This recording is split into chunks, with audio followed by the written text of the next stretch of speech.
जी, मैं अमन रुमान क्लास 2 से।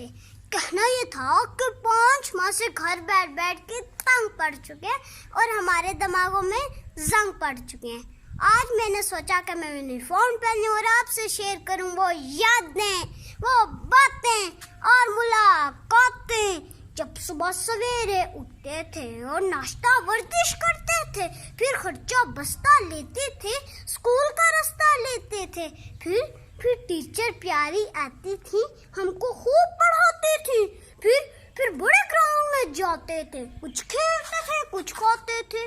वो सब कुछ याद आता है और दिल को बड़ा दुखाता है। और अब घर में बंद है रात दिन, टीवी में भी कोरोना जिन नाजीना 4000 में से 3000 का टेस्ट पॉजिटिव आ गया। टीवी से जान छुड़ाता हूँ, किसी कजन को फोन में लाता हूँ तो क्या सुनने को पाता हूँ। कोरोना वायरस की वबा खतरनाक है और जानलेवा भी हो सकती है, 6 फुट का फासला रखें।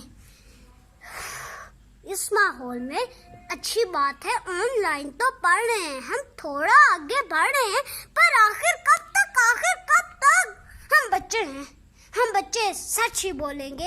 अब स्कूल कब तक खोलेंगे, हम फासला भी रख लेंगे, हम मास्क भी पहन लेंगे, हम हाथ नहीं मिलाएंगे, लेकिन आप ये बताएंगे कब हम स्कूल को जाएंगे, कब हम स्कूल को जाएंगे।